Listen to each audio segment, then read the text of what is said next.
Welcome to the Economist in Your Ear podcast. Have you ever considered what it would mean to truly conquer allergies, even the most life-threatening ones? We're exploring a fascinating shift today, one that suggests treatments for allergies are becoming remarkably more effective, accessible, and safe.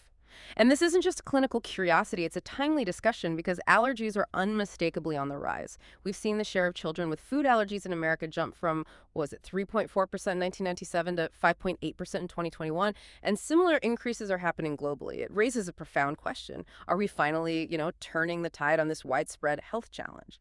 That's a crucial question to start with.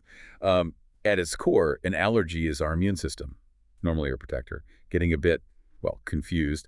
It misidentifies a harmless substance, an allergen, as a threat and overreacts. This involves specific internal players like IgE antibodies, which act like alarm bells, really, and histamine, the chemical messenger that then triggers all those familiar allergy symptoms from mild wheezing and hives to life-threatening anaphylactic shock, where airways can completely block. For a long time, the primary approach has been desensitization, also known as immunotherapy. This involves carefully exposing the body to tiny increasing amounts of the allergen, essentially trying to retrain that confused immune response. Okay, so let's unpack this retrain the immune system idea a bit. For common irritants like pollen, dust mites, pet dander, immunotherapy, whether it's drops, shots, tablets, it's become quite common, right? And it's widely considered highly effective. But, highly effective, that can sometimes hide a deeper story. What does the data truly tell us about its sustained impact? It's true that the impact is meaningful, offering significant symptom relief for many. But if we connect this to the bigger picture, it's not quite a universal cure-all. While initial clinical trials often show promising results, meta-analyses paint a more, let's say, nuanced picture. Sustained symptom relief is around 60%. 60%. Okay. And for complete remission, where the allergy essentially disappears and the patient can tolerate the allergen freely, that figure is actually less than 30%. Less than 30. Wow. Yes. And this isn't just a clinical statistic. It's a profound challenge for patients hoping for a permanent fix. It forces us to ask, are we just treating symptoms or truly, conquering the allergy long term? That distinction is vital. It highlights the gap between what's possible in a controlled trial and the realities of daily life. I can imagine adherence becomes a real issue if it's not a complete cure. People just stop. Absolutely. That's a major factor. Real-world adherence often plummets after about 2 years. Why? Often, it's the sheer financial burden, the cost of treatment, or the profound inconvenience of regular injections, which can be a significant weekly or monthly commitment for years. Right. The time, the travel. Exactly. So the trial efficacy, while certainly promising, can unfortunately be, diluted by these practical hurdles in the real world. That makes perfect sense. Practicalities always weigh in. Now, shifting gears to food allergies. The narrative has traditionally been that progress is much slower there because of the inherently higher risk of severe reactions like anaphylaxis.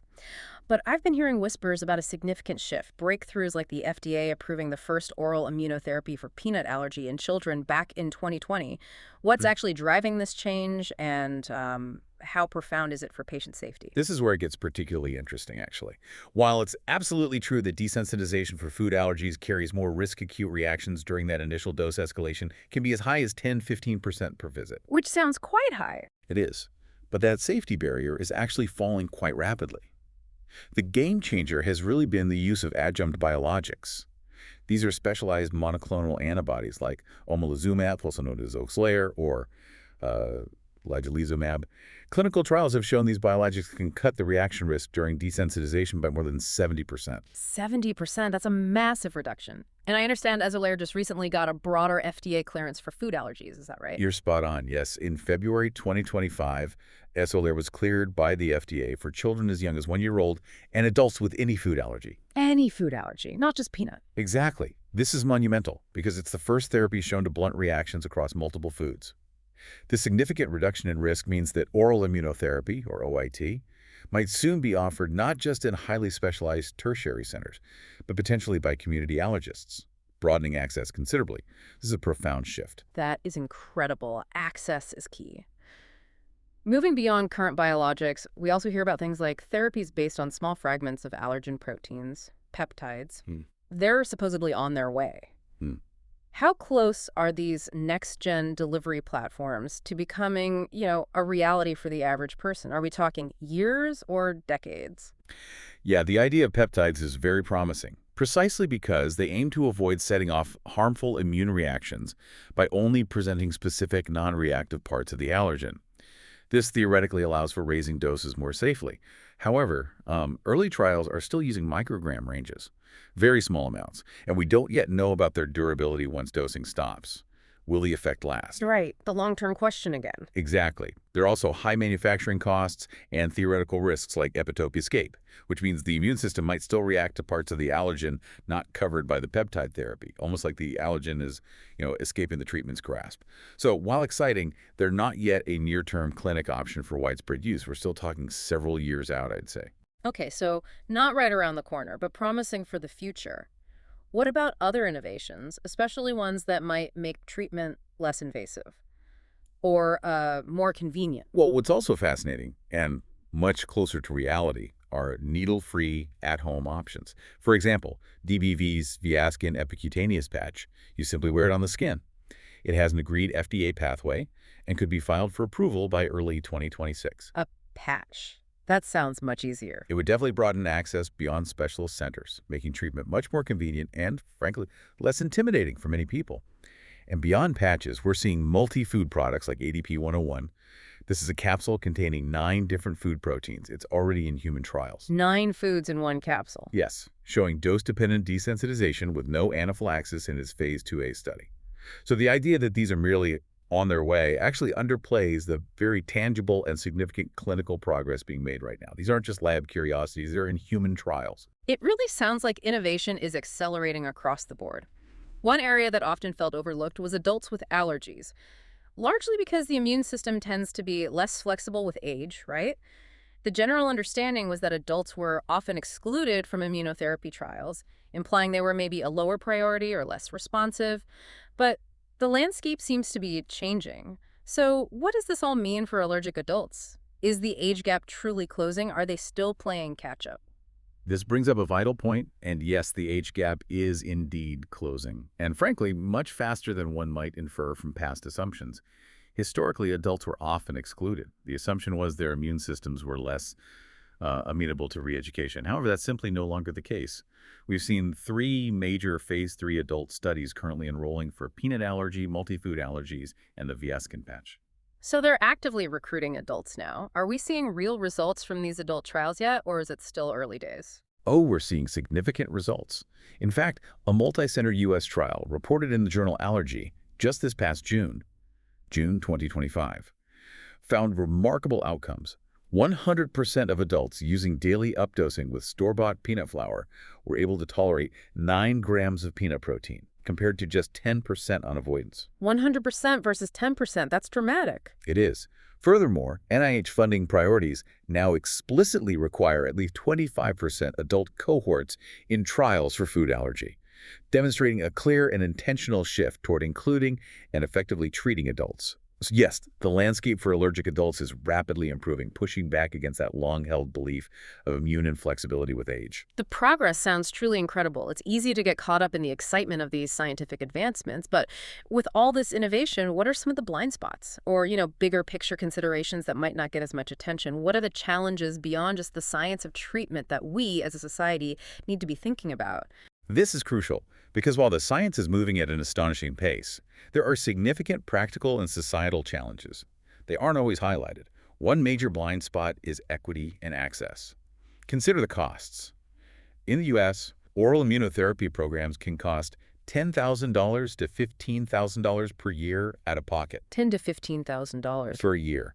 And a biologic like omalizumab lists at $2,900 to $5,000 per month. per month. Wow. Without significant reimbursement reforms or changes to how these are covered by insurance, these breakthroughs, while life-changing for some, risk widening rather than narrowing existing health disparities. So potentially, only those with the deepest pockets get to experience these life-changing advancements. That's a sobering thought. It absolutely is. And another critical point is long-term sustainability. We know that only about 30% of pediatric OIT graduates maintain tolerance 2 years after stopping therapy. Only 30% keep the benefit after stopping. Correct. Whether those biologic lead-ins we discussed, the ones that make OIT safer, will actually change that long-term durability is still, well, unproven. This raises an important question about how we ensure these treatments don't just hold the immune system at bay, but truly re-educate it for lasting tolerance. That's the ultimate goal. That's a key distinction. Are we just managing the allergy or fundamentally changing the immune system's response for good? And are there any safety trade-offs we need to be aware of, even as treatments get safer overall? Yes, we also need to consider safety trade-offs. While OIT is getting safer, chronic OIT is linked to eosinophilic esophagitis. This is an allergic inflammatory condition of the esophagus. It occurs in about 5% of patients undergoing treatment. 5%. Okay. So the risk-benefit calculation is different for someone with a mild allergy that might cause, say, discomfort versus someone prone to life-threatening anaphylaxis. It's a nuanced discussion for patients and doctors. It seems we focused heavily on treating allergies once they've developed. But what about stopping them before they even start? Is prevention getting the attention it deserves in this evolving landscape? That's perhaps the biggest omission in much of the discussion around new treatments, honestly. The focus is so heavily on intervention that the profound impact of prevention is often overlooked entirely. Early feeding trials like LEAP, PEAT, and EAT have shown remarkable success, where guidelines change to encourage early introduction of allergenic foods to infants. We've seen new peanut allergy cases cut by over 70%. 70% reduction just from early introduction. Yes. This is a powerful, proactive, preventative strategy that absolutely should be part of the larger conversation about tackling the allergy epidemic. It's about not just building better ambulances, but preventing the crashes in the first place, so to speak. That's a powerful analogy. It really sounds like we're navigating a very dynamic and promising yet complex landscape. So given all this, what does progress really look like over the next, say, 5 years? What can we realistically expect to see? We're truly on the cusp of significant shifts, I believe. In 2025-2026, we'll see the continued rollout of XLAIR for its broader indication, the filing of the Viaskin peanut patch for FDA approval, and readouts from ledulizumab phase 3 trials, which will tell us more about its effectiveness. Okay, some more options coming soon. Yes.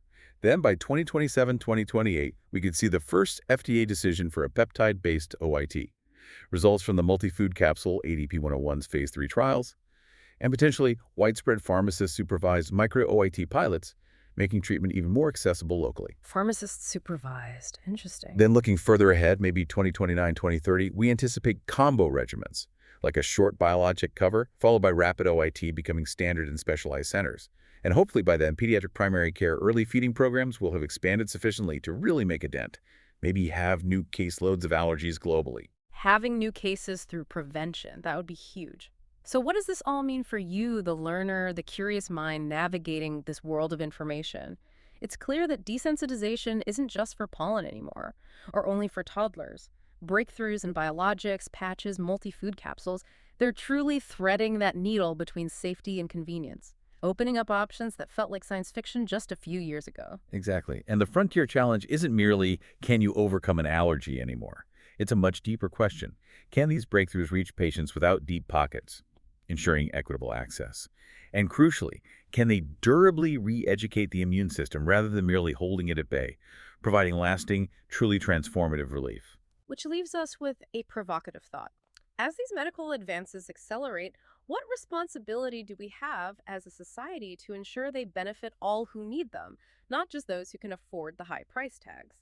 And how might considering prevention first really focusing on stopping allergies before they even start our entire approach to this growing global health challenge, shifting the whole paradigm from reaction to proactive protection? Thank you for joining us for this discussion. We hope it's given you a more nuanced understanding of where allergy treatments are headed.